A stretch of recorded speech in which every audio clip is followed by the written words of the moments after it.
Welcome to Overtime of the Podcast, proudly sponsored by Watchpoint. All right, so today we have another exciting guest, or should I say guests. So imagine spending hours upon hours meticulously layering a pure silver dial in between firing it in a kiln over 800 degrees Celsius, only to watch it shatter or crack. Now, the patience and the artisanship required to create such beautiful dials, and in some cases redo these dials to achieve perfection, is not for the faint-hearted. So Alison Moriarty is the technical brain behind the brand, a classically trained watchmaker with a self-taught passion for high-risk work of enameling. Now, Mike is often front-facing, taking on the queries online, in person, in watch shows, and even gets his hands dirty within their workshop in County Clare, rural Ireland. Now, I'm so excited to have you guys on the podcast. So welcome to Overtime. How you guys going? Good. Great.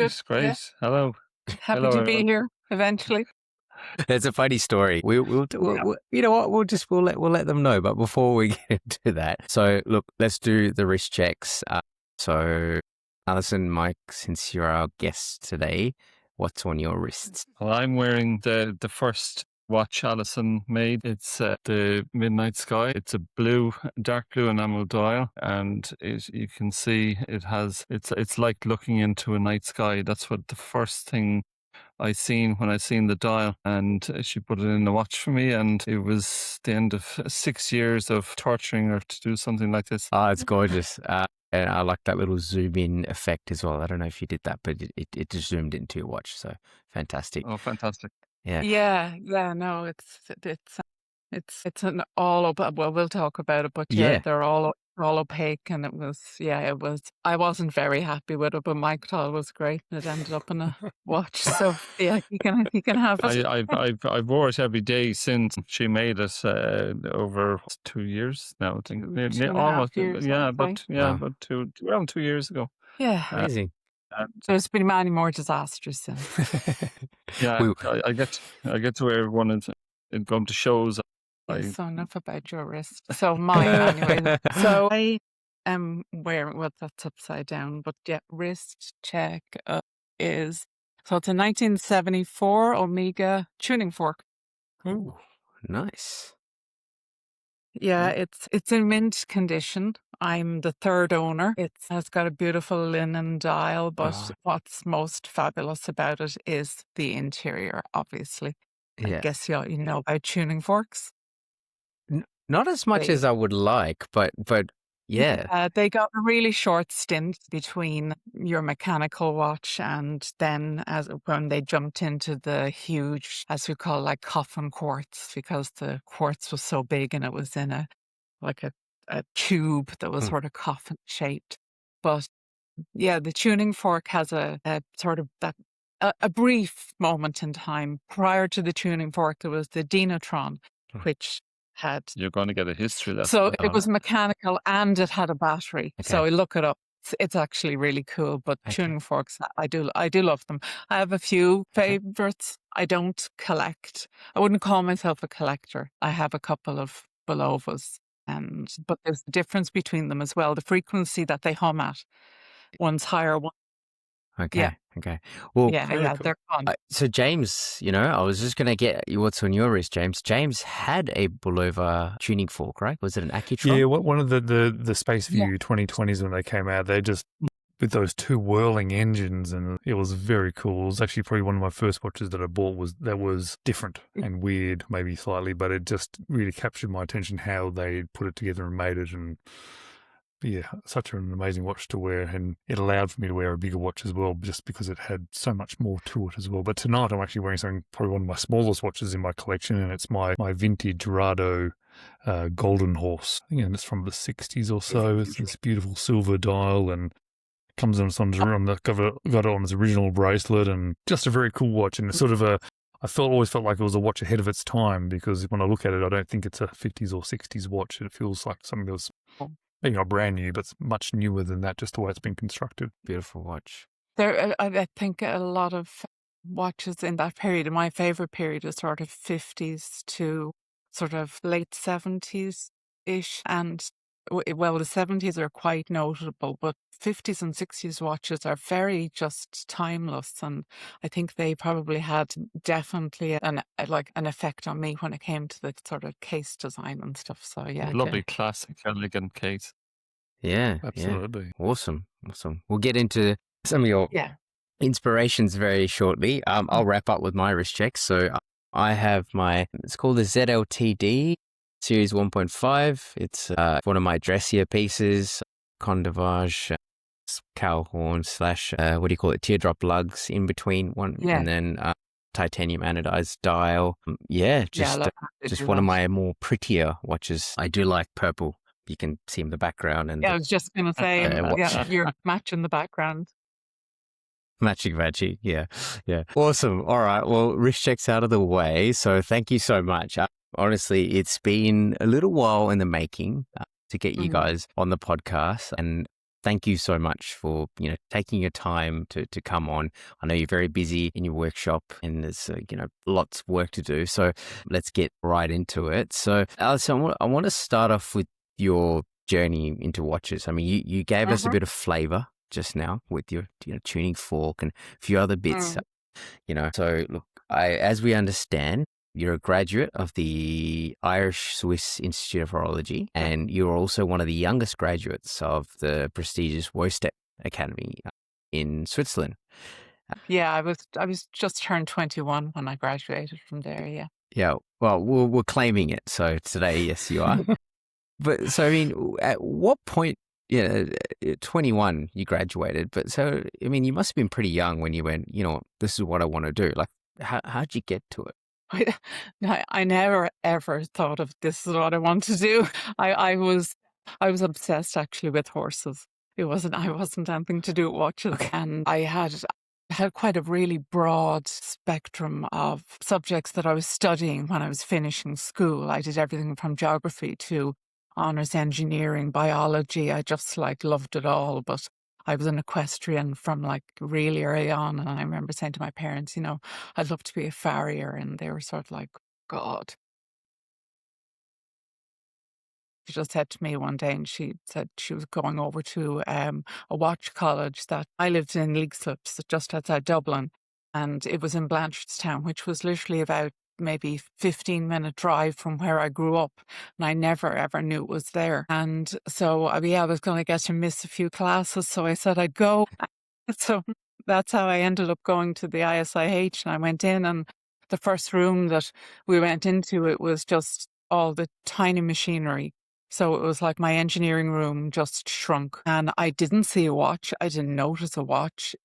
I did notice that it was just really, really quiet. And so it made you be really quiet, and there was not a lot of students, but the machinery just grabbed me, and I went home with, my form as it was then. There was no internet. It was this was 1993 when I was leaving school. I was 17, and I applied. I did the interview, and they accepted me. So that was that. Amazing. Yeah, it was just totally out of the blue. Yeah. One of these things you just fall into, I suppose. I literally fell into it. Yeah. And I was just mesmerized when I left. Just that afternoon, and I never looked back. I loved every single day, but I never missed a day. That's awesome. Yeah. That is amazing. And never thought of watches before then?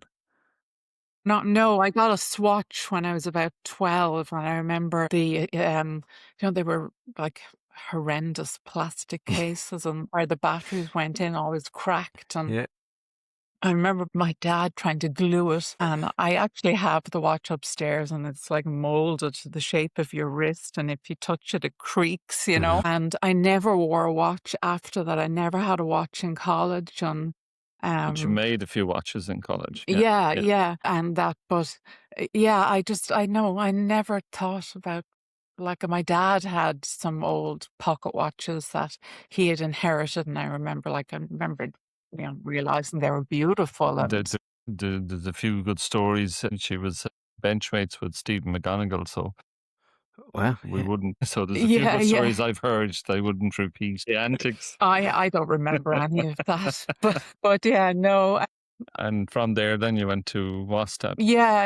In Yeah. in third year, our third year teacher, I don't even call them teachers, they were like mentors really. And we were like I felt like we were like a little family, like more so than, even though it if you did something wrong, like it was like, do it again.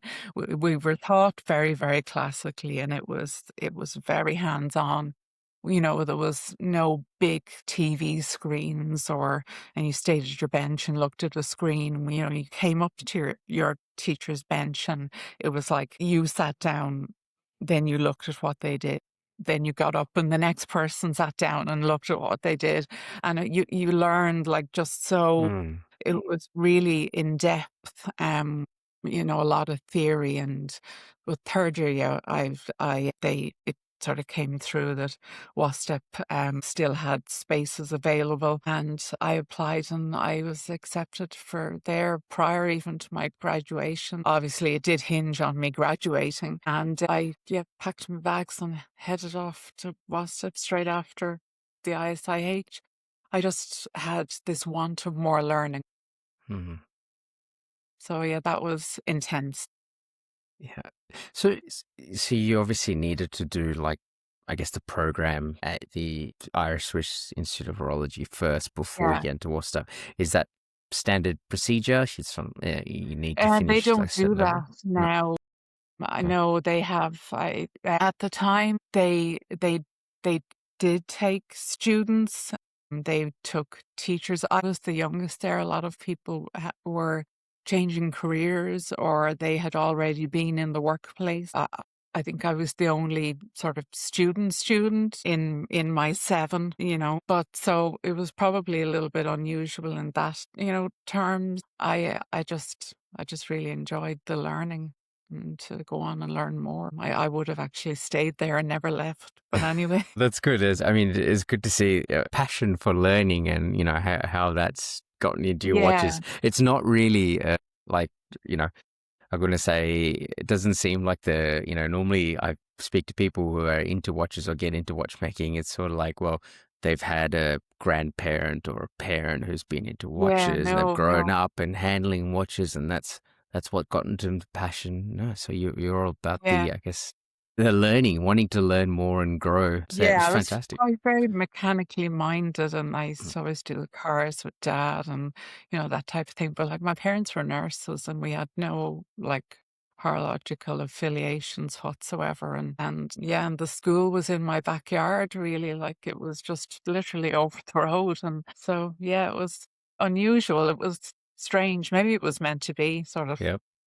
kismet, or The kiss, I don't yeah. know. It does. It Yeah. does sound like it's meant to be.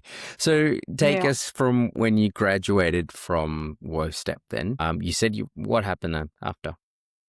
Yeah, so it was snail mail obviously at the time. So I sent out, I think, probably up to 100 plus CVs all over the place. And unfortunately, I didn't get any work In in Switzerland. Switzerland. And when I came home, I did get work in jewelers in Dublin. The ad was for a watchmaker, but when I got there, the bench place I was told it was unavailable just at that moment, even though I had been employed as a watchmaker, and I was put into intake of service department and after As an sales. interim at the time. Yeah, because they said they were having workshop problems, Mm. but the workshop problems never got sorted out. Well, yeah. Okay. Yeah. Yes, Yeah. yeah. And I did love working there. I did like the service department, even though we got given out to by people a lot.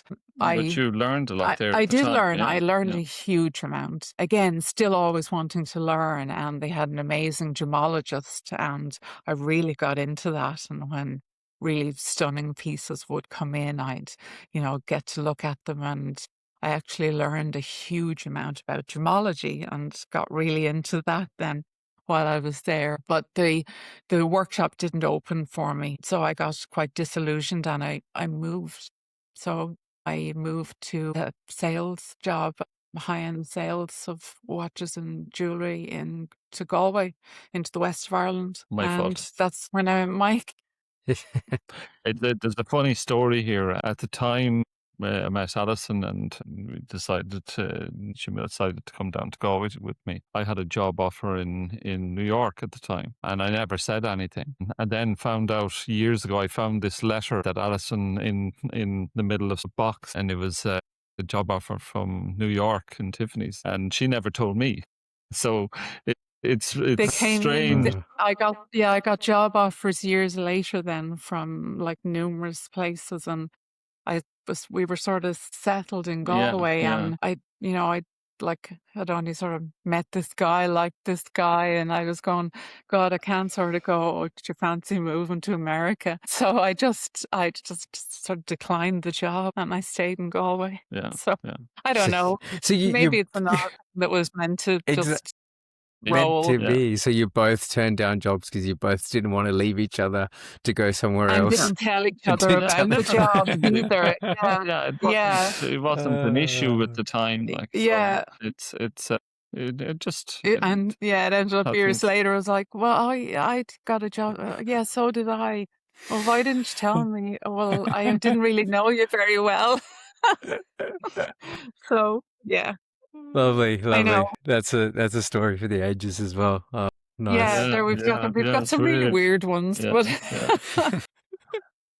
So then, So during this, were you still watchmaking in the background? Were you tinkering? Were you maintaining your learning? At the time during, like, I really threw myself into the jewellery end of it, and as I said, I got sort of the gemology bug, and I should have gone on and finished my gemology. I never did the exams in London. That's one thing working in Dublin, and like there was like, I think it was, he would have been the country's premier gemologist. He was just amazing. And and then I went in Galway, that was an amazing jeweler as well, and it was high-end watch sales. And like in Dublin, when the watch department would have collectors that would come in, and like the guys used to call me down, and I used to work in the watch department sort of, part-time, and and I'd be in the corner of the watch department, like, talking about, they'd be saying, oh yeah, we'll get the watchmakers, they'll come down, they used to say, and I'd turn up, and I'd be like, hi, can I help you? And they sort of say, yeah, we're waiting for the watchmaker. And I'm like, yeah, I'm the watchmaker. Yeah. So, look at this young girl. And I was like 22 at that stage, and they were like, okay. And so that was sort of fun as well. Yeah. Well, I mean, it must have been really tough. I mean, it's sort of looking back at it and reflecting, and you can have a bit of a joke about it, but it must have been really tough to. I really felt like the rug was pulled out from under me, and I think I suppose being a young female watchmaker at that time was quite rare, and would have been.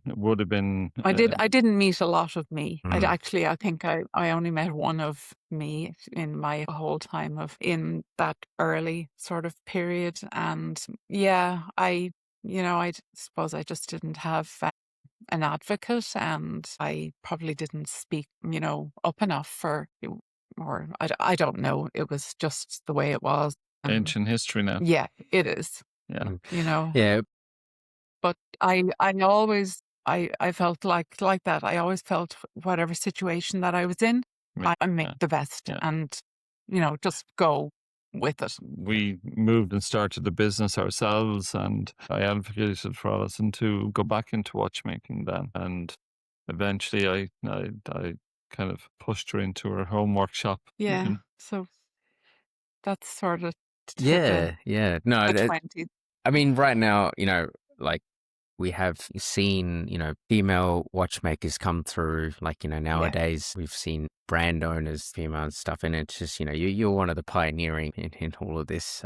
So it's quite amazing to see that, that from where you were to what you're doing now as well. So no, I mean, I'm sorry that you had to go through that, but kudos to you guys for, like you said, but like I said, maybe certain things happen for a reason. Sure.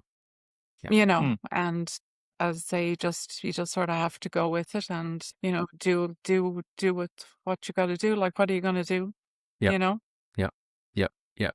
Yep. Take it head on. So you said at this point you'd moved, you guys have started a business together. Yeah. And you've been, at this point, you were working at home. You had a workshop, or you were about to start a workshop. We had a business. Alison got ill when she was 34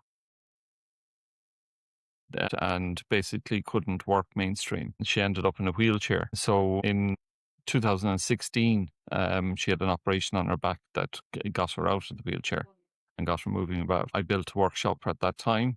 Yeah. Basically, at the start, the idea was basically therapy. That was my idea on it. Alison started to restoring. Yeah. So it was just, Mike sort of just kept niggling at me, and I was housebound, and the kids were small, and Mike literally, like, we shut up everything, and he came home and looked after them, and he was there to me. Well, I read a ferocious amount, but he was like, why don't go back and do watch? And I'm like, no. And I said, I won't remember any of it. And he said, yeah, you will. And so he just started making me a workshop, and whether I liked it or not, really. And I couldn't exactly run away. So yeah, I started back, and like that, as I was saying, I just have this like of sort of a particular era and style of watches, and I was just started buying old ones, and I tried my hand to see, what I completely mangled them, or could I remember this? And yeah, just fell into it like it was yesterday. And I wasn't doing it for anybody. It was just purely for myself. And yeah, it just, the workshop sort of went from there, and it just rolled and got bigger, and yeah. We had a conversation. Yes. So you probably want to wonder how. Yeah. So did you start getting, I mean, you said you're obviously tinkering watches and all that, and that as part of your, as part of, like you said, therapy, or as part of just getting back into it. But did you get, I guess, other people saying, hey, can you help repair my watches? Or how did that happen? Yeah, so I did repairs and that, but it's sort of like more sort of restoration repairs and stuff like that. And yeah, it was all very quiet. I didn't really advertise, and people just sort of found me. I don't know how, because I sort of hide out here. Well, I was hiding out until Mike threw me onto the internet. So that wasn't really my idea either. I get the blame for everything. Yeah, yeah. I was just happy, sort of, being a hobbit in my hobbit hole. Leave me alone. But Mike was, so yeah, I got a lot of people then sort of asking me for help and just queries and questions. And so I liked that I was able to help people, and that they were either in school, in horology school, or they were learning on their own. And this was sort of when I just had my own Instagram account, not my workshop account, and I used to just put bits and pieces up. And so yeah, I just sort of used to help people out, and I was still doing stuff myself and that. And then I sort of had to wind up the no pun actually there, but yeah, I had to wind up sort of my stuff that I was doing in the workshop, because Mike sort of threw out a question on enameling one night, and that's how we ended The up. rest is history. Yeah. Yeah, it was. Alison had always been telling me about the Enamel watches she's seen in like the Patek Museum and the museums over in Switzerland. So I kind of got fed up of listening to this and said, well, could you make one? And after she stopped laughing, Alison said, look, it's totally different than what I'm doing. It's tried to explain to him that, like in an enamelist and a watchmaker, are two completely different things. I was like, I said, these are artisans. I said, yeah, enamel watches and horology go together, but they're two totally separate things. I said, I have absolutely no idea, other than obviously the basic, how they're made, but exactly how they're made, I've no idea. So I asked, would you be able to learn? And she says, I suppose so. And that's a yes. And so, Yeah. I think Well, no, it wasn't a yes. but it was 6 weeks later, a delivery came to the door, a pallet was dropped, and Alice asked me what it was, and I said, it's your kiln. And after a few expletives, she started to seriously learn. Yeah. And where did you go to get that initial learning from? Basically, the internet is very good for finding out information. So Paragon kilns in the States, I'd seen a lot of information on that. So I got a Paragon kiln. Knew nothing about any of that. Yeah, and it kind of worked out anyway. So I didn't do too bad. Yeah. I'm a QS quantity surveyor by trade, so materials and stuff like that is what I'd be looking for all the time. So it's checking out things on the net and finding materials is what I do, and new materials and that. So it was a bit of research. I came across it fairly quickly. Wasn't it great? That's it was just amazing. It was either going to be a disaster or I'd have a watch at the end of it. or a loss. He did. Yeah, that's what I said to him. I said, like, what are you doing? And he just happened to not be in the house that day, so it was very strategic. So I mean, did you sort of? I guess you've been asked now. Mhm. Enameling, can you give it a crack? Did you think to yourself, well, I've done some gemology, looked at this, I might be able to use some of that, or was this completely out of the blue? So I started doing what Mike was doing behind my back. So anyway, I just said, okay, where am I going to go to find out? Yeah, I've seen enamel dolls. I've seen them out of old watches, but you don't pay a huge amount of attention. And they also, when you look at them, they don't exactly jump out at how they're made. They're quite a mystery. Yeah. And there is also no book to tell you how to make an enamel watch dial from start to finish at all. Maybe I'll write one eventually, but there isn't one, I found out. So I got jewellery enameling books, but they don't really tell you a whole lot either. So I just said, okay, I'm going to have to just go old school and just buy enamel, buy copper, buy whatever, and just try and figure it out. And I just bought like a load of white enamel and counter enamel, black enamel, tons of copper. And then being a watchmaker, I was like, yeah, a millimeter. Yeah, okay, that's enormous in watchmaking terms. And then went, yeah, a millimeter thick for a dial. That'd be huge. And what a disaster. But I had totally snookered myself, because in the meantime, I had told all this to Mike, and he had gone again without telling me and found a guy to make 20 cases with the dial being a millimeter thick. So it had no choice but to make these dials. There's made blanks and enamel them. And I thought they were fab. They were fab. They were absolutely fab. But these things were about 1.5 to 2 mil thick. So I never measured them. They looked absolutely fantastic. This is easy. Yeah. This is so easy. Yeah. And then reality hit when you have to put this into a watch. You have to get this flat and you have to get the right thickness. So I was going, okay, I'm going to have to look at enameling like I'm a watchmaker and go, the tolerances are just as tight, and they are. And I made all these, fabulous, and I was firing all these, and I thought I was just the bees. And, I was like, this is great. What's the big deal? Yeah, I said, what's the big deal about all this enameling? It's just look at it, it's great. And I never actually measured how thick they were. What a rookie mistake. What an idiot. Well, the interest of myself, because I'm very new to enamel dials as well. I know not a lot. What is the rough thickness of a enamel dial that range? Well, those ones I had to make them at a millimeter, and now I'm doing 1.5, which, believe it or not, it allowed me to move to silver. Silver, if you're trying to make a millimeter, it's too unstable. Yeah. Then with copper, it's a dirty metal, and it totally ruled out really pale palettes. I've a bucket in the workshop, like a tub, and I call it like the tub of shame. And it's so full of like just absolute disasters. And Like yeah, it was fun coming home from work. There was either you come home and Alison would be in a fantastic mood. You know, well then that she's after doing something really nice, or you come home and there's silence and you're going, okay, we stand now and say not much. yeah, I won't lie. I really thought that I just made a disaster, like, here, and what am I doing? And I've gone in so far to this rabbit hole, I really couldn't reverse out of it. And I had to do this. Mm.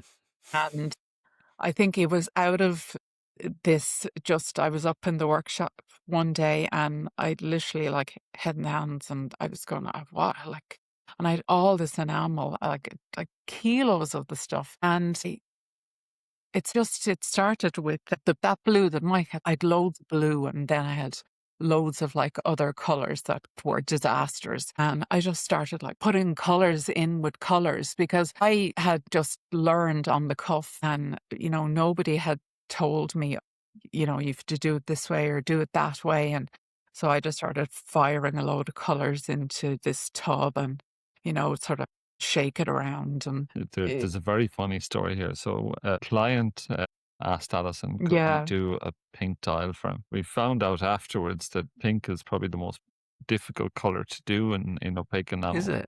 Okay. So Alison learned on pink. I had to learn on pink, and So- like I thought I was going to go mad. And when I finally got the pink dial done, I'd never touched a pink dial for about a year and a half. And that's only the second one I ever did. This, There you go. you see it there? Yeah. Oh, wow. I did see that one on the Instagram. It was beautiful. Yeah, so it's about 7 colors in that pink, and these mixed opaques. It seemed to be the only way that I could get any form of stability. And when I finally met an enamelist, you know, they were saying, you know, you're not really meant to mix opaques, and I was going, okay, I didn't know that. So it was. I guess you didn't have a rule book, right? You just I did tried nothing. it. No, and go for no, it. no. Some really nice innovation has come from that. So you don't have a rule book. You Mm. try something and it either works or it doesn't. Yeah, so So- I ended up with these really unusual and quite unique mixes, like the Hibernia and Winter's Night, the black, and the Midnight Sky, the blue, and then we have the Candy Pink, and which I do like it now. I really didn't like it then. I didn't want to let somebody down, and I like that. That client And at the start, the they very were so first one, patient. she very first one she made, it was perfect. And at the time, I'd got a beautiful semi-automatic printing machine. She made a printing machine, and I broke her first dial. Yeah, I had gotten the pink, and Mike broke it. Yeah, we commissioned a manual machine because the pressure on the dials has to be certain, or you'll crack them. So yeah, so we Mm. also learned that the hard way with Yeah. regards Yeah. printing. That's, you know, like, and everything was just learned the hard way. Yeah. So we're talking about pad printing, the numerals Yeah. and your logo, where you've gone Yeah. back to the old school manual press. Yep. So Mike makes, we make all our own gelatin pads in house as well. So we make them to fit all the different prints. The So pads have to be because you're using chemicals to clean the ink off, and that the pads have to be constantly remade, and then you make them to different shapes for the different prints. So your pad might only print 1 watch, maybe 2 watches, and Wow. we it has remake to be done them. again. Yeah. Yeah, so Yeah. and then if we're doing a new print that, you know, we let clients as well, if they want to, you know, print something, you know, custom to them, oftentimes then like that it'll need a different shaped pad made Yeah, to pick it up right and to put it down right.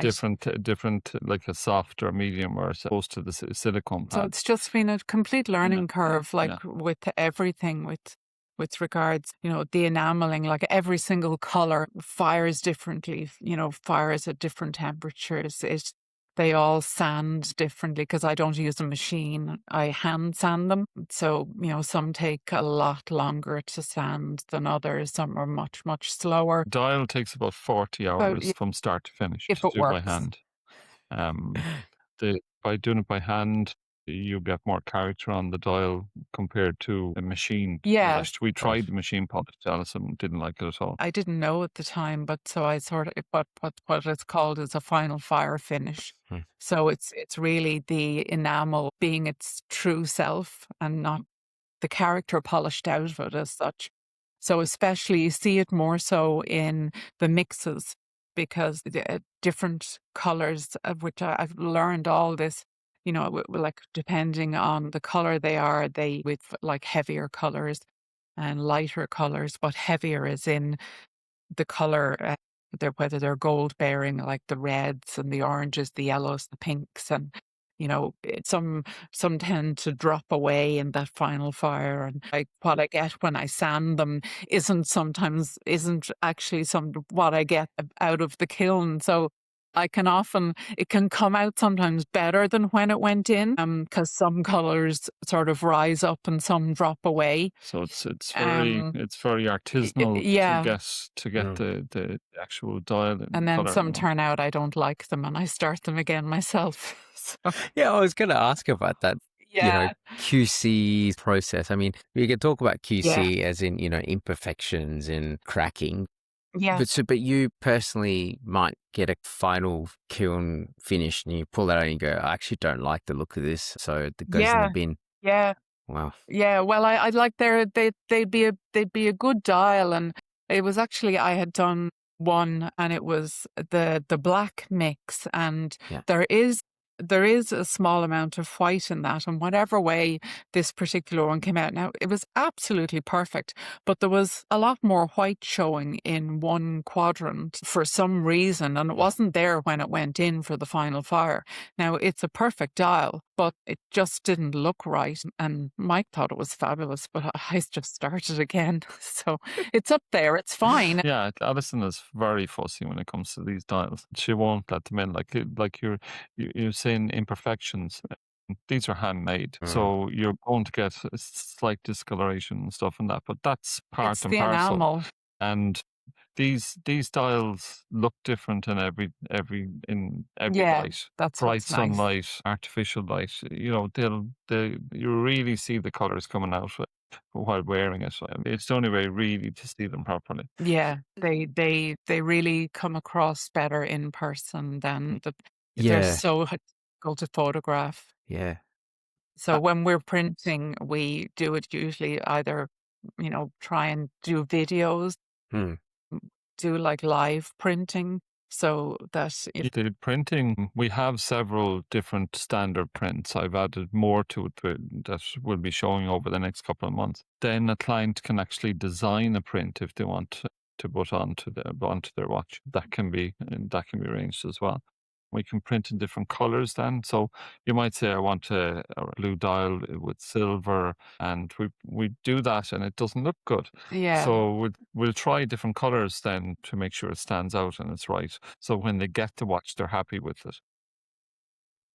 So how would you trial that then? I mean, say you got So we use burlap inks. Enamel is basically won't be damaged by cleaning off the ink off the dial. So you use a thinner to clean off the ink off the dial. Because it's glass. Because it's glass. That's where a lot of controversy on dials it's glass. So we use thinners.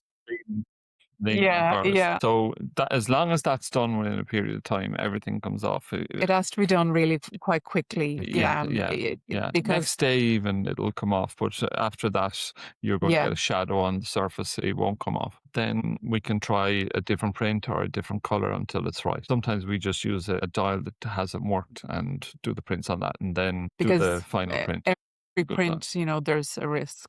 The more print that you do, Yeah. So I'm really interested to know when you're... Sorry, Parker. I'm really interested to know if you're going to create a dial, you've got an idea in your head, you're envisioning thinking about what it's going to look like. How often Yes. are you actually achieving that, or are you finding it just comes out something slightly different which you like more, or are you finding somewhere in between? Yeah. So I always have like I'm doing one there at the minute, and you have an idea of it even, and sometimes it does come out as what you have envisaged and envisioned That's what I or was going for. thought. And then, yes, other times you get really surprised in a very good way, and I think that's that's sort of the what is really a sort of a magical thing about these mixes is because they sometimes give you something that you're really not expecting, and sometimes it can be in a dreadful way, but then. Yes, I think more often it's Like they there's come some out really. colours in Alison say, oh, They don't I work. did Yeah. red the Havana when she did that. Like that tile you'll see from across the room. It's just absolutely stunning. It took Um, it took a while to like some colors. I sort of have to tweak them, and I don't measure what I put in. And when I started, I didn't actually write down what I put into them. No. I know, another stupid So it's mistake. truly one, piece One-off. unique. Yeah. So every dial is yeah. yeah. So if when a client is looking for something, I just make up little tiny, those little like sort of sauce tubs that you get just little tiny amounts. So it'd maybe be able to make maybe 2 or 3 dials max out of it. And so with that, you're sort of, you can make one and see what it looks like, and you're going, no, it just needs a bit more of X, Y, or Z. And I can mess with them a little bit and just tweak the And colors a this bit. follows on then so like someone might see like what happened with the Hibernia. Yeah. Someone wanted a lighter green. They loved the green. Yeah. They were like, I really love your green. Don't get me wrong. I love it, And they're going, but could you do it with just green? Because within the Hibernia, there's orange in there, and there's yellows and whites. And so, so I said, okay, leave it with me. And so I did one. I've only done one, but it was the two, my island one. It actually came out. I wasn't too sure, Tommy, but it came out fabulous. It really is and it's lovely to work on. Some colors are nicer to work on than others. Yeah. So lots of colours, a lot of watches we do are client led. They might say, I'd love an orange, or I'd like a yellow, or there's a lot of blues. The thing. So a lot of the innovation is from clients asking, oh, I'd like this. Yeah. And well, we can, Alison, then we'll try and do it. Yeah, it's purely then, well, I'll just see what turns out. And it's quite unique. I don't think you can do that in many places unless you go very high end. So it's something we enjoy. It's fun. It can sort of mess with your head a bit sometimes, but it is fun. And I usually get, he wants what?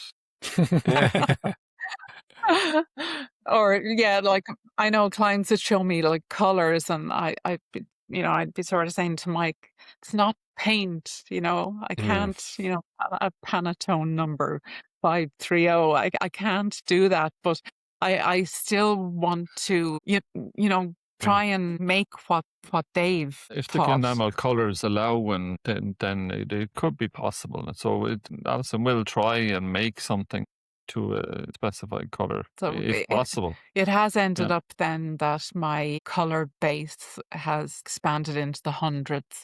It's not that I can make 100 different colour dials. Not all of them work. Not all of them, they don't really translate very well into sort of, they'd be great with jewellery where they'd be a thicker, enamel, but they don't translate well into dials. But sometimes then that color, it can be used in a mix, and it works really well with other colors. So and then I've also found a lot of I've been able to source old enamel. And so what is old enamel? Sorry, enlighten me. it still has a lead. Okay. Sounds dangerous. No, you're only firing one dial at a time, but you obviously, yes, you're masked up, and when you're dealing with them and all that. But and it's only me up there. But you get a heavier, a deeper saturation of color. What? Don't ask me, it's alchemy. That's what the companies did back then. But the lead just gives it More a depth much, and because stronger. I have colors the exact same color unleaded, and when you put the two side by side, the leaded is just wow. You Wow. know, in the paler colors, it gives them a much better saturation at that thinner level, so you can get that dial out of them in paler colors. So I'm trying to do sort of work on paler colors at the moment. Yeah. Wow. Okay. The Wow. whole That's the whole so interesting. idea was kind of what I asked for when I asked Alison to make a watch, was like basically a classic, elegant watch, large enough for me, 40 mil, and uncomplicated is the easiest way. That's why I only have the name on it.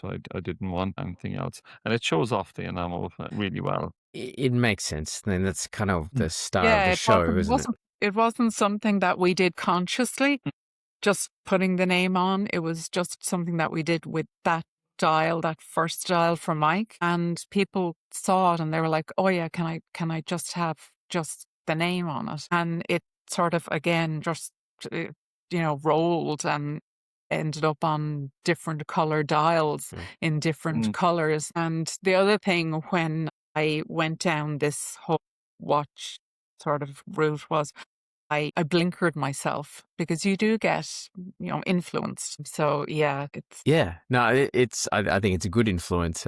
Like you say, it shows off the what you want to show off, which is your hard work and the enamel. So yeah, it And when you is. do It that, is you end all. up finding your own style because you're not being pulled off in different directions.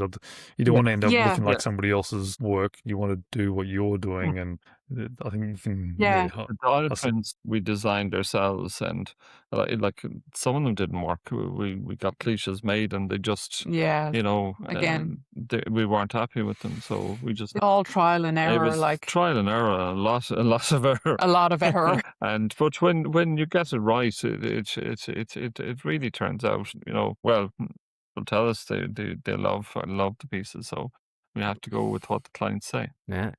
It is stunning, and that's the Hibernia, which you touched on, was the one that caught my attention a couple of months ago. Yeah, that's the Hibernia. That's one that I just actually finished. Oh, beautiful. It's going to go out to a client. Fantastic. Still hasn't got a buckle on it, as you can see. We were waiting for the strap. No, it's that one that drew me in, and that was the one that we spoke about a couple of months ago on the podcast. Yeah. And I went, you know what? I want to hear their story. And Yeah, that was the second one that I did. It's a lovely color to work on. We were lucky with straps. We had to go through about 3 different leather strap makers, and we eventually found one to do our straps.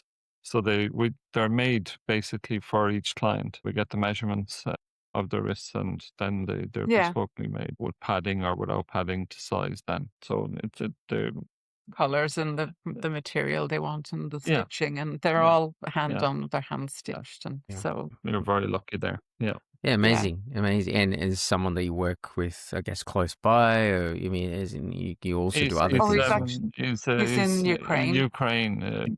Yeah, I won't say his surname is very hard to do. It's difficult. Balabanov. He's very, very good. Yeah, He's a really good artist. Igor. Yeah, Fantastic. He does fantastic work. Yeah, it's nice to see that you obviously Enamel being star of the show, but all the other things come together and make the watch as a whole. And straps, is I'm quite particular with my leather straps, especially. So I want something which is it's going to sit well, wear well, as well as look good. So yeah. Corvine leather is very good. It warms to your wrist, and it wears shapes really well. Yeah, it wears really, really well. Yeah. Fantastic. Tell me a little bit more about. So as I understand, Hibernia is the ancient name for Ireland. I imagine that was the connection there, the green, the color of green, of course, as well. Its main color is green, but then there's 13, I think 12 or 13 colors in that dial. Yeah, I know. So it's pretty much every color that I'm surrounded by. We printed it in gold, and it just it just worked. It just worked. Yeah. Yeah. Yeah. And the old Irish flag was a gold harp on green. Just on green. So that's where we Yeah. call it the Hibernia. Yeah. There you go. We also like the green and gold down here in Yeah. Australia. That's Mhm. our Mhm. colours. Yes. So yeah, that Yes. works beautifully. That was the original Irish New market for flag. us now. Was Yeah. yeah.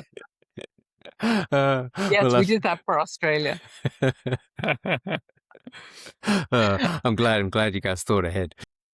Yes, absolutely. I think at the start we thought we didn't actually have a definite plan, but when we actually look back, I think, you know, we did sort of have a rough agenda of, as Mike described, we wanted, you know, something classical, something that was everyday wearable, you know, something that both, you know, I would wear, Mike would wear. I just wanted clean lines, and, you know, obviously you have to start somewhere when you're an individual, and you know, didn't have connections in the watch world, and trying to find stuff in the watch world, as we know, is quite difficult. And you know, trying to source materials and sort of, you know, spending years of having emails ignored.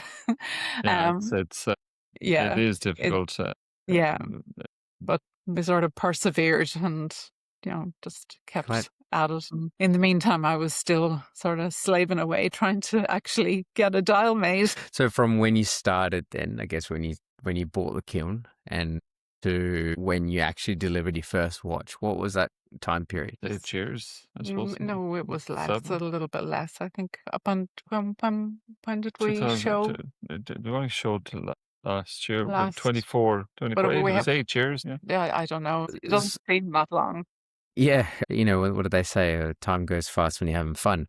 Yeah. Yeah. The COVID delayed stuff. And It did, yeah. the war in Ukraine as well. Yeah. Slowed up stuff and that. Then I ended up then in having to have another spinal reconstruction in the middle of it. So that delayed Yeah. it as well. Yeah. Yeah. So yeah, ended Yeah. up home back in a A lot of wheelchair. the watches tend to be very personal, so Yeah. clients will give their preference, and we'll try and make it happen for them. And that we've said no a lot of times where they've asked for stuff that's just not possible. Opaque enamels. They're very difficult to work, and There's a difference between opaque enamels and transparent. So I think I found out afterwards that I thought that, and will show you the naivety at the start of learning. I have no shame in saying, like, I was completely naive. Yeah. You know, it wasn't like with horology where I had my mentors, my teachers in every year, like going through, you know, horology, and I could ask when I didn't understand something. And you know, with enameling, I just, like I said, was some days I really felt like I was beating my head against the brick wall, like, what am I doing? And so I eventually met an enamelist, and you know, I was asked, like, why did I do it in opaque? And my basic answer was, well, all these like stunning like watches, and they're all done transparent. So I thought I'd steer clear of the transparents, because obviously that's like for, you know, the guys who know what they're doing and the, you know, the big stuff. And I'll start at the bottom and do opaques. And it was like, no, we don't do opaques because they're much more difficult. This is what I was told. So I was asked then, well, do you have to this? I hadn't even finished the pink dial at this stage. And I was asked, like, do you have to do that dial? And I'm like, yeah. And I also have about 5 kilos of opaque enamel, so I'm just going to have to keep going. So I stuck with the opaques. Yeah. Yeah. As hard and all as they are. I'm glad you did, because it is giving some stunning dials. When they do sort of show themselves and decide to be, I'm going to, you know, look good today, they do produce some showstoppers, like, you know. Yeah. Do you want to see the most recent one? I think we were showing you that the last You've day. probably seen. Yes, I saw a photo of that one, but that is stunning. Yeah, looks lovely. The white. Yeah, we actually printed it in silver first, and it was awful. It was really insipid. It was dreadful. That's the thing about printing. You think colours will work, and they're just, you print some of them are horrific. They just don't. It's but you just wipe it off, and I'll try white or try a different color, and it can turn out really well. And that's the good thing about being able to do it. I also learned to powder print. It's a It's traditional. hard to see. It's hard to see on this one. I don't know if you can see the Mm, printed in rose gold, but it's printed with gold powder. wow. So it builds up, and it's like it grains on the actual indices. So it's a traditional way of printing, gold powder print. So So yeah, it's it's a all. nice little touch for a traditional way of doing watch And printing. again, it's been a learning curve. Yeah, Like yeah, Mike yeah, really sort of took to the printing. I tried it, I was a disaster. So yeah, it was yeah, just like, yeah. I've enough going on. And I Yeah. was like, do that, work away. So, Uh, yeah, he really took to it. So Yeah, it's very hands-on, like temperatures. yeah, when You have to get. when we had the bit of a heat wave here, we could do nothing in Couldn't the do printing printer. at 5 o'clock in the morning when it was cool. You couldn't print during the day when it was warm. It just had something we had to learn as well and do. Yeah, it's So such a big learning curve. I mean, you went from, I guess, your bread and butter, which is you're a classically trained watchmaker, to yeah, dial artistry. Pretty much, it's a jump in, and really, yeah. I mean, well done going that path. We've talked about dial. We talked about your straps and how bespoke it is, and even how to actually from start to finish and you dial, and how clients can pick that. Let's talk yeah, about some of the other components, I guess. yeah, Let's talk I'll get to the case after, because I have a question yeah. right at the end. Let's talk about the movement. So tell us what you do, because I understand that you take a Sobi 300 Mhm. and you basically strip it all back and Yeah. do everything to it and put it all back together. So please, can you go through that process a bit? Yeah, so it's no sort of no slight on Salita. Like the movements are fantastic and they work great, and it's what I decided to go with, and they're easily serviceable. So, but obviously being, a watchmaker first and foremost, when got the movements from Salita, I just took it and I just stripped it back. And as a watchmaker as well, there's things I suppose that are when you're taught in a particular way. I was taught very hands-on, and horology is it's like enameling as well, but it's a lot by feel and touch, and yes, everything has to be in its place for it to work. It's a mechanical object, but there is also a lot of Play and yeah, feel. it's a lot of by feel and touch. So there was things I just changed, like the end shake, as you call her, the play in the train. Just you know, some were okay with me, and some I just moved around. So it's just a matter of like just moving jewels up or down, or it's not. Just moving. Yeah, you say it like it's very Yeah, simple. yeah. But it is like, well, I find that easy. This was the okay bit, Yeah. So it's just a matter of you and your hori and just changing play, and So yeah, and like then we get to the escapement, because of course your escapement is very important. Yeah. And I just noticed as well on some of the palettes, I wasn't too happy with with the depthing of the palette stones. So I, unshellacked them and sort of took them out and cleaned them and re-shellacked them to the depthing that, and again, I wasn't taught with a palette depthing tool that I often see people using. I don't actually own one. We were taught by eye. So I do that by eye, and like with old shellac, so it's like it's not that gooey stuff they use now.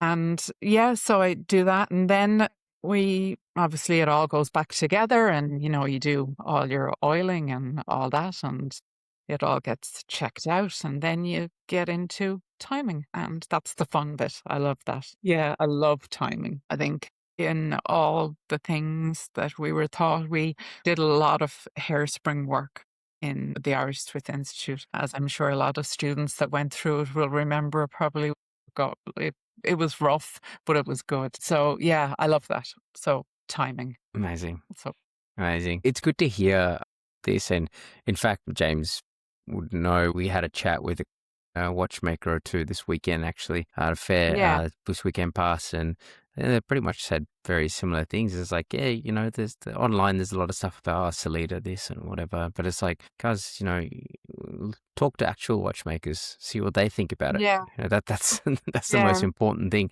If a movement is made well, and that it's properly clean, it's properly oiled, like as I said, like your meshing between your teeth is right, between the teeth and the leaves is right, that your entry and your exit out, your escapement is right. As I said, if everything is right in its right place, it's going to work. And then if, a lot of people with timing, they put it on a machine, they read numbers, they wait for a green tick and it's done. And my machine doesn't. I have an old machine. I was also taught on the old ticker vibrograph ones with the paper, Nice. So I do have one of those, but I don't have one that prints out, yes, this is fine, and here's a green tick. So I just sit there for the day and just watching numbers, and this is done in all 6 positions, and watch them, and it's all just a numbers game. And yeah, and until you get what you want, and we do, and it achieves it, and it does it, like, works great. We're getting like plus minus 3, 4. I'm gonna probably even better in some of these, but I sort of leave it at that. If I get better, it's like woo, But so chronometer standards is plenty. but I don't even think of it as chronometer sort of standards. I just sort of think it as normal. Yeah. Because I, like, when I would do restorations, I loved the Omega 5 series. So let's say 562, 565. You can get them to plus minus 2 seconds. I've sent them out the door at that, and they're 65 years old. As I said, it's a mechanical object. Like, if everything is done right, it's going to work right. I think that was the way you were taught in Probably. It was either right or you were sent away and don't come back till it is. It's right. Yeah. I love it. Some old school, It was. I suppose I do go at it very old school and just start at the beginning and work your way down. Primarily, watches are there for telling time, and the accuracy is very important. Yeah. And it's very important to have that accuracy gone out. That's the way Alison is. But also people have to remember, and this is another thing, a watch leaves the workshop, let's say, as you said, chronometer, right? But in a year from then, it's not going to be that. And I know some people at home, when they have a lot of watches, and they might have a timing machine, and they get a watch and they, sit it on it, like dial up, and they're going, but that's saying plus 4, and that's a 7, and that's it doesn't work like that. And I would say that I have clients, and I had a client that had a lovely Patek, and he sent it back to Patek to get service and that, and he came in a few months after, and he said, quite distressed. I'm very unhappy with it. And I said, he says it's about 30 seconds out a month. And I looked at him, I said, what are you unhappy about? Well, it's 30 seconds out. So I had to explain to him, like, this is a second a day. Like, this is great. I would people rob it off your hand just for that. Like, Mike was very nice. I would have said, go and buy a quartz watch. Yeah. I was just about to say. That's what you want. Like, if you're looking for, like, whoa. Yeah. It's like, just go and buy a quartz watch. Yeah. If it's different, isn't it? Like, I'm going to put out as, I'm not infallible at all. I don't think any of us, are. And, like, I make mistakes, and, like. Did you record that? Yeah, I do. We'll send you a copy of that. That'll be Mike's ringtone. I make mistakes. But but like, you always want to put out as best you can, because, at the end of the day, when it comes to it, I know I'm not making the movement, but I still feel very personal to the movement. And I know a lot of people have said to me, oh, but, you're not really doing anything. You're just, and some people I don't feel I have to justify myself to them because I don't know. I oftentimes feel that sometimes it's said out of ignorance. I suppose I only know what I'm doing in the workshop. I don't have Mike taking photos of me or have films of me in the workshop, but I do hope that, people obviously that will change a bit. yeah, we can get to the end. Yeah. And yeah. Okay. but yeah, so I suppose people have to take me as well at face value and sort of Yeah. trust. Yeah. Yeah. Oh, I think there's an element of trust in any any of these things, watches, and when they see you're watching photos, videos in person, I'm sure they'll realize the amount of work that has gone into it. So yeah, that's great. So I got one more question here, but maybe two. I'll leave the last one at the end. So let's talk, Mike. Aside from your hand printing work that you do, you also do a lot of the operational side of things. You manage the client commissions, relationships, talk to people online. We started chatting together. That was sort of how we, got in touch to get this going. How do you balance this, doing this side by side and also your daily life, I guess? Well, what I do professionally is deal with people anyway. And client relationships generally get very personal and become friends with them. And that has kind of crossed over onto the watch side of it. I tend to probably overtalk and become over friendly with people, but it's just who I am. And you've learned a lot as well. I've learned a lot, watchmaking. and I'm still learning. I'm not ignorant when it comes to watchmaking. Not but too bad now. Slowly learning. But it's talking to people. The people in the community in the watchmaking are extremely friendly. We've met some fantastic people and become friends with them. And it's from all walks of life. You're dealing with some fantastic people. So how do you balance? Balance it between work. I suppose it's second nature to me now talking to people. Whether I'm talking to them about building work or watches, I'm one to hold up my hand. If I don't know something, I won't pretend to say, I'll ask, or I'll say, I don't know, but I'll ask Alison. It's my excuse and it works great. Oh, it's a good way to be. It's a good way to be, know? Yeah. It is very difficult to explain what we do because there's not many watchmakers doing it, where people can actually say, I want a green watch and, a medium green. They describe their color. We find that a lot of clients have difficulty saying, I ask them what color they want. And they say, what do you mean? Well, I said, do you like one of the watches we're doing already, or would you like a different color? And sometimes them colors are possible. Sometimes they're talking about more transparent, where we don't do, and we just kind of give them the information, and then we come up with some fantastic colors. And some of them will be coming up soon for clients. Obviously, they go to clients first, and it's just a matter of slowly, because we don't make a huge amount of watches. A lot of people don't put up their watches in social media, so we don't get to show them. They ask for them not to be shown. Interesting. Yeah, so we don't. Interesting. Yeah. Obviously, the nature of your watches they are very bespoke. They are very, there's a lot of time that goes into it. So volume wise, you understand there's not the big volumes. It is very interesting though. You said that I guess clients they want it to be a more personal thing and not share. Yeah. They are very personal, and we try and make it as personal as possible. And we give them ideas if we can, and kind of lead them into what will work and what will look good. And we've been lucky so far.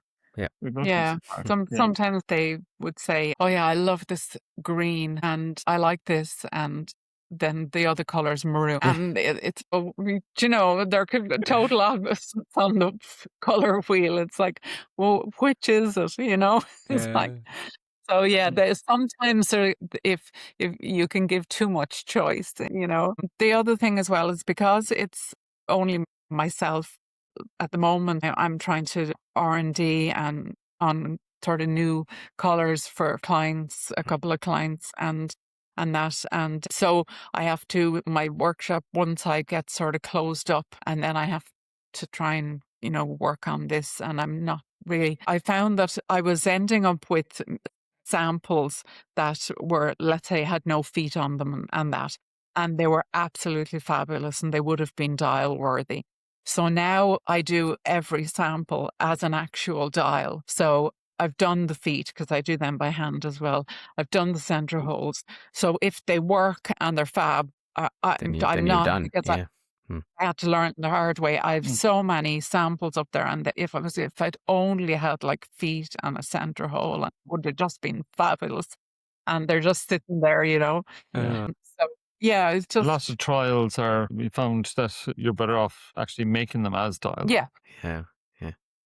I know it might seem again a long way, and it sort of is, and that, but it just Yeah, if it works, that's 40 hours in something that works as opposed exactly. to... Yeah. That makes sense. Makes sense. You mentioned earlier, Mike, on your wrist, you've got a 40 mil. That was the first case that you wanted. You wanted 40 mil. Correct me if I'm wrong. You guys, that's also offering in a smaller option as well soon? We have a new 37 mil now as well. Yes. Okay. We'll be booking pictures up for that towards the end of the month. Okay. We have everything. When I get the a dial made. with the dials to make, the hand, with simple things like watches, everything has to be made for it. So our hands had to be made for the 37 mil. So I think they're coming in the next week or something. So once everything's there, we can put our 37 mil. The cases look fantastic. It's our new case. The case has evolved from our original case, which is basically quite solid 40 mil, which I like. I like a nice heavy case. Then we changed that slightly and we trialed this with a concave. So it's a lot slimmer. You can see. We brought it with us to existing clients because we have a lot of repeat clients, and they just felt that it didn't sit great on the wrist. No, it was still okay. But the other people loved it. So we tried to do a mixture of both. Because we loved the shape of this the case. Profile on it. The profile on it. We went back to that profile, and this is the new case. The profile is... So just sharpened it up a little bit. This is 11 mil, including the domed sapphire crystal. So they're virtually the same thickness, but as you can see, it's very slimming. Nice. If you put the two... Yeah. But it's very, very slimming. It's only about 1 millimeter, I think, in the difference. And the other thing as well is there's quite an optical illusion with the different bezels, because that's concave, isn't it? No. Yeah, concave. Yeah. So they're both 40 millimeters, but this one looks much bigger. Yes. And then those dials are both, like my dials are quite big. They're 37 millimeter aperture on the dials, but they're both the same size, but it just has a slimming effect on it. Both in profile and straight on. Yeah. Visually, definitely looks smaller, Yeah, because we have a couple of our existing clients said that. They said, "Oh no, have you made it smaller?" And we're like, "No, it's still 4. That's a 40. Exact same size." It's actually this style in profile is 35.6 millimeters in the case. This is actually 36, actually showing 36, so it's actually showing bigger, larger. Interesting. Yeah. Interesting. So we have the 37 mil, so we'll have basically the identical in 40 and 37 mil. The 37 came about really again with existing clients just saying that they had friends or family or even themselves, and would we consider doing something smaller? And I was like, I'm not too sure. And then Mike sort of looked into it, and I was thinking of logistics of changing like everything, but like you do. So yeah, I had to get like all new cutters, all new cleaches, all new tooling. Everything had to be redone. So we kind of had to do both together and do a full new case for everything and do full new tooling for everything as well. So that took a bit of time, but we're really happy with the new case. What about a year and a half to just get it to where we wanted it. Yeah. And so we'll have two sizes. We've already got clients that have purchased and basically purchased for their family. They've got multiples. Amazing. Mm. When will we have the 37 ready, I guess, for our listeners? Same just time. roughly. It's, About 2 weeks' time. There you go. So very shortly then. Okay. yeah. Yeah, the Right, hands okay. were the hands were the last thing, Okay. and they're being delivered. I think the end of next week. Okay. So Okay. we'll have Yeah, there you both. go. Yeah, you're finding out now. Yeah, We'll have he's dials telling me together. this now, so I can't give out. A lot of the time, like when we went to the States, I also went to the American Watch and Clock Association last year and did a talk. They was fun. approached Alison and Alison was going, oh, what did I talk about? And I had already Yeah. told them that we were going. I told her then the month before that we were going. A lot I of can stuff. see a pattern, you know? Yes, I we can can see a see that. pattern. There is Yeah. a I huge think just pattern. He might just throw it at tells Alison. me We're going stuff here. like about We went- 3 weeks beforehand. Yeah, we're going here, and I'm like, We're going to Dubai. he didn't tell me. I told her, a few weeks before we were going. Amazing. It's just let's bring it on her, and we're doing this is better. Oh, are we? I guess before I want to wrap up, if someone come across your website and they go, all right, how do I start the process? Is it just easiest contacting you and saying, I want to watch and I want something like this and in a size and Basically. then help me? Yeah. Yeah, basically, yeah. Just contact there through email or WhatsApp. I find WhatsApp very good for sending. And it just pictures starts and- with a conversation yeah. and just ideas. And either they like something that I've already done, and I always say it's not going to be exactly the same because no two styles can, especially in the mixes. Like the Hibernia, they might want the Hibernia, they want a full print on it, or or accommodate that. Or we can end up then, going down a whole new route, and I go on the hunt for a color. It was like the red. I spent about 4 years trying to find a red that I actually liked. Wow. And that would work for me, and it was the old reds. And yeah, so basically, the website or Instagram, just contact us and we'll have a chat and we'll come up with something and we go from there. We book you in, we take a deposit and we chat. The thing is, we're out to January now at this stage, so your watch will be booked in to be made in January. But in the interim, we'll have talked about it. Your dial might even be made. If it's a color, it might be tested. It might be up to standing. It mightn't be sanded, and then it'll be sanded and fired. And once that's your spot, your watch will be made in rotation, basically. Yeah. So the thing is that I don't batch fire. I don't if I have clients, there's I end up having there's 5 reds. I'm not going to make them in one go. I don't, because I have a singular kiln, and it's a little kiln, and so every dial is made individually. So I don't batch make them. Yeah. One at a time. It's just one at a time. Yeah. The only thing I do batching is the actual blanks. So the cutting out, the pleats, all that I like to have out, which makes sense. So that I kind of mistakes and I don't have to go and back and do feet and all the dirty work again. Yeah. We're getting a lot of people that want to come and visit the workshop and that. Yeah, so probably we've ideas for the future. Okay, cool. All right. Well, that's great. We'll definitely, note that. We can have tours, as far as it sounds like. There will be. I've no intentions of this being an expansion project. I like being on my own. I'm not saying that I'm a hermit. I love people too, but I don't really see it as a business venture. I don't mean for that to sound like it's not important, because it is. I like being a singular. I don't mind Mike sort of being over in his corner once he doesn't annoy me or make noise. We don't intend to make this more commercial. Yeah. No. Yeah. We're going to keep doing it the way we're it's not going to go from 25 watches a year to 180, and I'm going to have 5 other watchmakers and get 6 enamelists, and so it'll just be me. But my workshop at the moment, it's all in one space, but it is separated, one end to one end.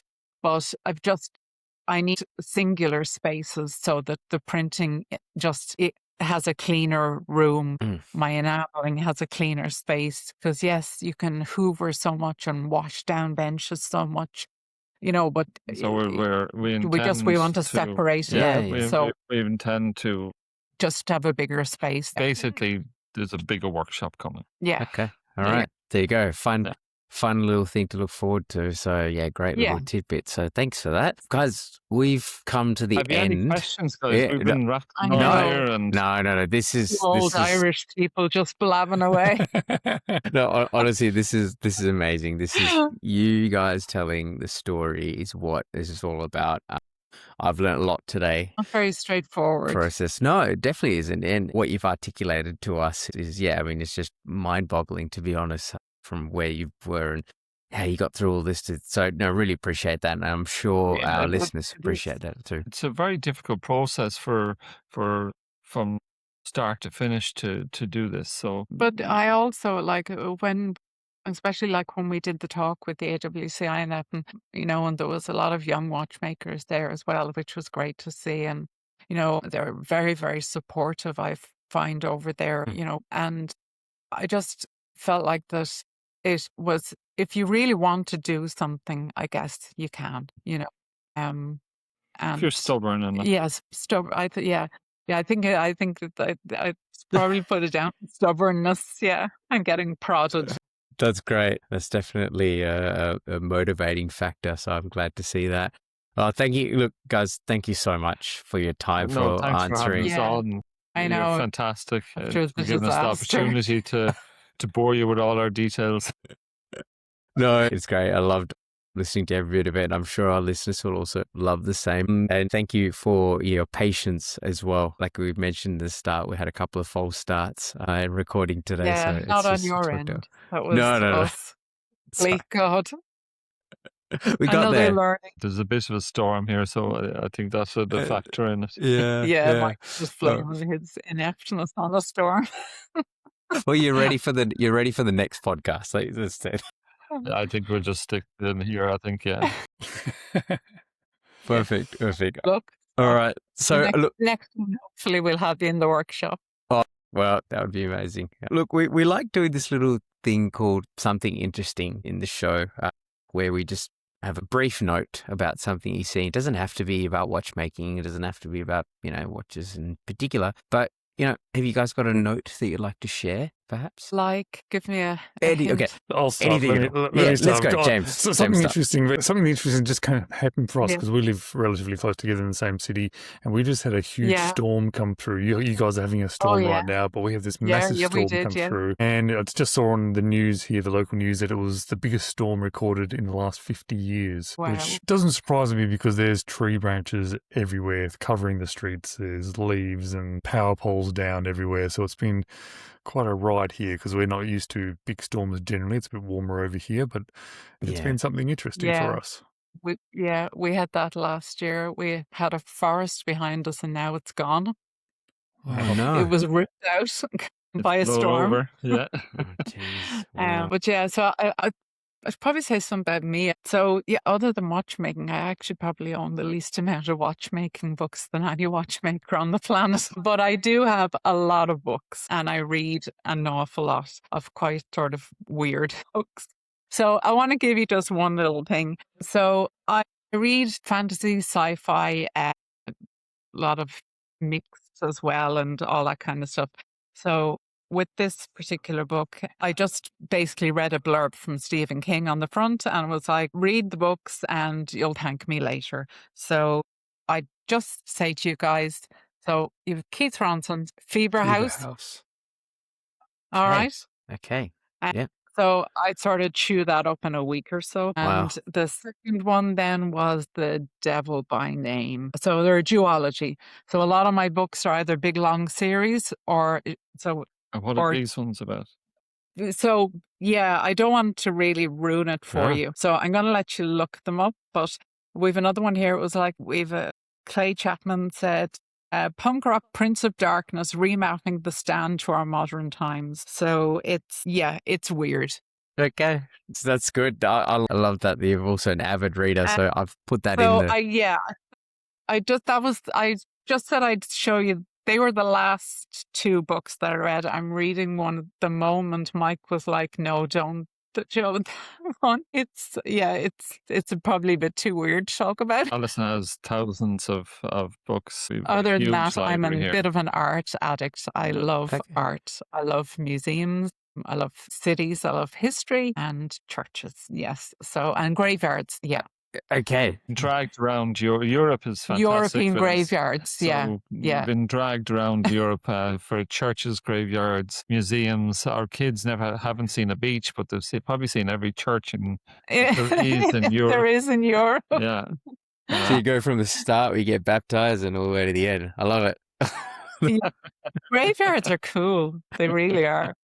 I can't You know? say that I have been very tempted to just, go for a walk in No. a graveyard. Oh, they're so interesting. You have to in Paris. I went and visited Jim Morrison before he got moved. That was quite interesting. That's Okay. that's true. Yeah, That's true. yeah. Yes. Okay. Yeah. Yeah. I can't Yeah, say that no. can't say that I've done graveyard No. touring Done the before. graveyard walk. Yeah, I suppose it probably was because one of my grandmothers very used to Irish drag here. me into graveyards. I'm going to be very Irish here. Everyone's dying to get into them. Did you know it's the Oh, dead centre dear. of town? Oh God, my that was God, we won't bad. be selling tickets for that gig anyway, that's for sure. Oh dear! All right, I don't think I can top that. That's just two amazing I'm notes. sorry, I'm Irish. What do you expect? That's really pathetic. Yeah, so I'm probably now going to be dubbed the weird horologist. Oh no! Oh, I love it. It's so I good. know, I think that's a pretty good mantle if that sticks. That is pretty awesome. One of my things, before I wanted to be a watchmaker, A mortician. I asked it to my parents about being a mortician. I wonder what they said about that. Yeah. Well, we won't. We won't go into that one. Amazing! I love it. I haven't laughed this much.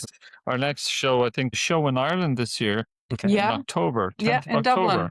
In Dublin. It was just after being set up by Carl from Red Bar Dublin. Early October. And then there's the Hype in And New York. We're Yeah. going to the Hype in New York, and we'll have a few nuggets Yeah. there.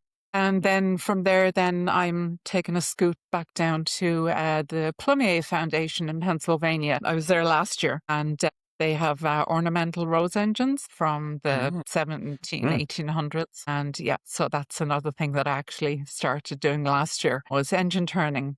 Gear Shadows. So Yes. yeah, hopefully. TVC. Yeah, so, Nice. yeah, I sort of took to it like a duck to water. So I'm pretty much loving it. Can't wait to get back. Yeah. If anyone gets the opportunity to go to Plumier in Pennsylvania, you should look it up, the Plumier Yeah, Foundation. I need to get some details. I mean, because I'm going to be obviously everything that we spoke about today will have all the links in the show notes, etc. I'll get the exact details from you and chuck it in the show notes.